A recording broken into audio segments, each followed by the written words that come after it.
Hi hello అందరికీ. ఇవాళ క్లాస్లో మనం సిబిసిఈ సిసి కాన్ఫిగరేషన్స్లో పార్ట్ 1 గురించి తెలుసుకుందాం.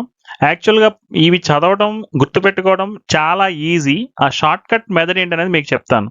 ఫస్ట్ మీకు ఇక్కడ దీంట్లో కనపడే దాంట్లో చూడండి ఒకసారి. సిబిసిఈ సిసి కాన్ఫిగరేషన్ సంబంధించిన ముందు ట్రాన్సిస్టర్ లేఅవుట్ అనేది మీకు చూపించాను. మీరు ఫస్ట్ పాయింట్ గుర్తుపెట్టుకోవాల్సింది ఎన్పిఎన్ ట్రాన్సిస్టర్ వాడాం. NPN transistor. So NPN transistor మనం ఎన్పిఎన్ ట్రాన్సిస్టర్ అని ఎలా గుర్తుపెట్టుకోవాలి? ఎప్పుడు కూడా ఒక్కటే గుర్తుపెట్టుకోండి. ఈ యారో మార్క్ ఇండికేషన్ బట్టి పి నుంచి ఎన్ వైపుకి ఉంటుంది యారో మార్క్ ఎప్పుడు కూడా. సో ఇలా ఉంది అని అంటే ఈ పి ఇక్కడ ఉన్నట్టు ఇక్కడ ఎన్ ఉన్నట్టు ఆటోమేటిక్గా ఇది ఎన్ అవుతుంది. అప్పుడు ఎన్పిఎన్ ట్రాన్సిస్టర్ అవుతుంది.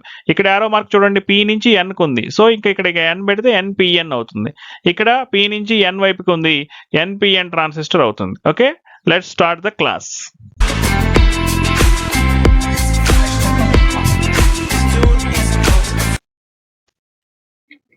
ముందుగా క్యారెక్టరిస్టిక్స్ ఆఫ్ ఏ ట్రాన్సిస్టర్ అంటే ఏంటి? సో ఇక్కడ 3 రకాలైన క్యారెక్టరిస్టిక్స్ ఉన్నాయి. Input characteristics, output characteristics and current transfer characteristics. వాటి గురించి మీకు ఒక్కొక్కటి ఎలా గుర్తుపెట్టుకోవాలి, ఎగ్జామ్లో ఎలా ఈజీగా రాయాలి మాత్రం చెప్తాను. ఒకసారి చూడండి. క్యారెక్టరిస్టిక్స్ ఆఫ్ ఏ ట్రాన్సిస్టర్ ఏం చెప్తుందంటే, any two-port network which is analogous to transistor configuration circuits can be analyzed using 3 types of characteristic curves. They are input characteristics, output characteristics, current transfer characteristics. అంటే సిబిసిఈ CC configurations కి సంబంధించిన diagram, అంటే experimental setup లాంటి diagram, దానితో పాటుగా మీరు ఈ 3 characteristics diagrams గుర్తుపెట్టుకుంటే చాలా ఈజీగా మార్కులు తెచ్చుకోవచ్చు. చూడండి ఒకసారి. ఇక్కడ మనం ఇందులో మీరు సెల్ ఫోన్లో ఎన్ని ట్రాన్సిస్టర్స్ ఉంటాయి అనేది చెప్తూ స్టార్ట్ చేస్తాను. 2 బిలియన్ ట్రాన్సిస్టర్స్. ఒక్క సెల్ ఫోన్లో 2 బిలియన్ ట్రాన్సిస్టర్స్ ఉంటాయి. అది చూడండి, మీరు నమ్మలేని విషయం. అంటే మనం ట్రాన్సిస్టర్ని యాజ్ ఎ స్విచ్గా, ఒక యాంప్లిఫైయర్గా అండ్ వోల్టేజ్ రెగ్యులేటర్ ఎలా యూజ్ చేస్తున్నాం అంటే చూడండి, ఇక్కడ యాంప్లిఫికేషన్ ప్రాసెస్ ఎలా చేస్తున్నాం అన్నీ కూడా మీకు. అండ్ పిఎన్పి ఈ మెటీరియల్స్ యూజ్ చేసినప్పుడు అందులో ఉండే హోల్స్, ఎలక్ట్రాన్స్ మూవ్మెంట్ అన్నీ కూడా మీకు ఈ వీడియోలో నేను యానిమేషన్ ద్వారా చూపిస్తాను. ఇక్కడ ఏంటంటే ఫస్ట్ సిలికాన్ మెటీరియల్తో తయారయ్యే మెటీరియల్స్ మనకి P type material and N type మెటీరియల్లో. ఇది అందులో ఉన్న అటామిక్ స్ట్రక్చర్. అంటే మనం ఏం చెప్తున్నాం? ఫ్రీ హోల్స్, ఫ్రీ ఎలక్ట్రాన్స్ అంటున్నాం. చూడండి వర్కింగ్ ఆఫ్ ట్రాన్సిస్టర్. చూడండి ఇక్కడ మీకు ఇక్కడ కనపడేది ఏంటి? ఇది పి అనుకోండి, ఇది ఎన్ అనుకోండి, ఇది పి అవుతుంది అనుకోండి. సో బేస్, ఎమిటర్, కలెక్టర్ అనుకుంటున్నాం కదా. సో ఈ వర్కింగ్ కి సంబంధించిన ముందు డయోడ్ ఫస్ట్ పిఎన్పిలో పిఎన్ తీసుకోండి ఫస్ట్. సో ఇది పి అనుకోండి. పి అనుకోమని మనకి ఎలా తెలుస్తుంది? ఇక్కడున్న హోల్స్ని బట్టి. ఇక్కడ ఎలక్ట్రాన్స్ కనపడుతున్నాయి కాబట్టి ఎన్ మెటీరియల్. మనం ఇప్పుడు జనరల్గా ఏంటంటే మైనారిటీ క్యారియర్స్, మెజారిటీ క్యారియర్స్ ఉంటాయి. సో ఈ మైనారిటీ క్యారియర్స్, మెజారిటీ క్యారియర్స్ ఉన్నప్పుడు ఏంటంటే ఇక్కడి నుంచి ఈ మూమెంట్, ఎలక్ట్రాన్స్ మూమెంట్ ఇటు నుంచి ఉన్న ఈ హోల్స్ మూమెంట్ ఇటు వచ్చినప్పుడు వచ్చిన ఈ ఏరియాని మనం depletion layer or depletion region అంటాం. ఓకే, అప్పుడు ఏమవుతుంది? మనం ఫార్వర్డ్ బయాస్ కనెక్ట్ చేసినప్పుడు, రివర్స్ బయాస్ కనెక్ట్ చేసినప్పుడు డిఫరెంట్గా ఉంటుంది. ఇప్పుడు ఇక్కడ చూడండి, ఇక్కడ మైనస్ అనేది వెళ్తే ఏమవుతుంది? డిప్లీషన్ లేయర్ పెరుగుతుంది. ఎందుకు? ఇది రివర్స్ బయాస్ కనెక్షన్ మనం ఇచ్చింది. ఇప్పుడు దీన్ని బ్యాటరీని రివర్స్ చేసి చూద్దాం ఒకసారి. ఇప్పుడు చూడండి, ఈ బ్యాటరీ నేను రివర్స్ చేసేసరికి ఇది ఏమైందంటే ఫార్వర్డ్ బయాస్ అయింది. ఎప్పుడైతే ఫార్వర్డ్ బయాస్ అయిందో పి టైప్కి పాజిటివ్, ఎన్ టైప్కి నెగిటివ్ ఇచ్చామో ఆటోమేటిక్గా ఇక్కడ ఉన్న ఈ ఎలక్ట్రాన్స్ అనేవి ఈ హోల్స్తో జతకట్టినప్పుడు ఆటోమేటిక్గా ఇక్కడ మనకి బాండింగ్ అనేది వెళ్తుంది. కాబట్టి ఆటోమేటిక్గా డిప్లీషన్ రీజన్ ఇక్కడ ఏదైతే ఉండాలో అది తగ్గిపోతుంది. డిప్లీషన్ రీజన్ తగ్గినప్పుడు ఏమవుతుంది? ఈ కరెంట్ అనేది ఫ్లో అవడం జరుగుతుంది. This is forward bias of ఒక పిఎన్ జంక్షన్ డయోడ్ అనమాట. ఒక డయోడ్ తీసుకుంటే పిఎన్ జంక్షన్. ఎందుకు ఇదంతా మనం మాట్లాడుకుంటున్నామంటే transistor is nothing but PNP, అంటే ఒక పిఎన్ మెటీరియల్ మళ్ళీ అక్కడి నుంచి ఒక ఎన్పి మెటీరియల్, పిఎన్పి అవుతుంది అనమాట. చూడండి ఇప్పుడు ట్రాన్సిస్టర్ గురించి చూపిస్తున్నాము.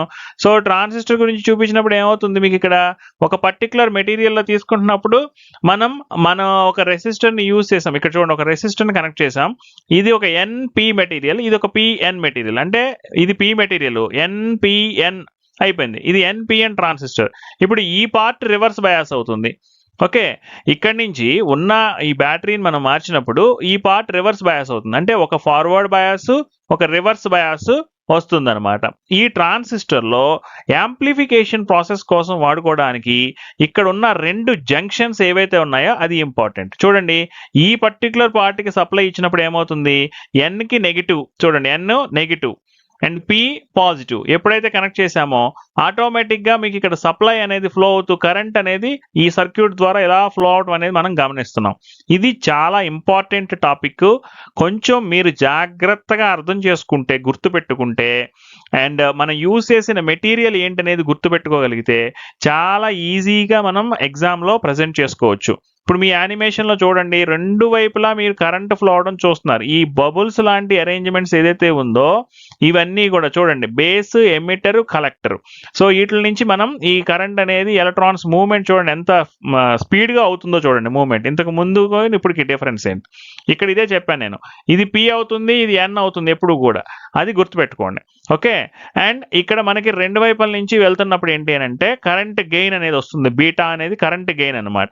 సో ఈ పాయింట్ ఏంటంటే బైపోలార్ జంక్షన్ ట్రాన్సిస్టర్ అంటాం. ఇదిగోండి, ఇది మనం బయట చూసే అండ్ ఫిజికల్గా చూసే బైపోలార్ జంక్షన్ ట్రాన్సిస్టర్ అంటే ట్రాన్సిస్టర్ సింబల్ అనమాట.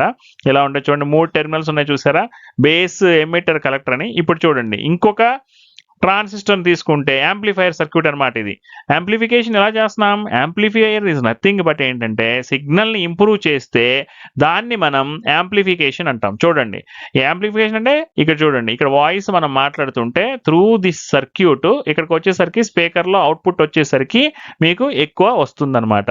దిస్ ఆల్ అబౌట్ ట్రాన్సిస్టర్కి సంబంధించిన యానిమేషన్ అనమాట. జస్ట్ ఎలా పనిచేస్తుంది అనేది మీరు గుర్తుపెట్టుకుంటే చాలా ఈజీగా ఉంటుంది. అండ్ ఇక్కడ చూడండి, ట్రాన్సిస్టర్ యాజ్ ఎ స్విచ్ ఎలా యూజ్ చేస్తామో చెప్తున్నాం.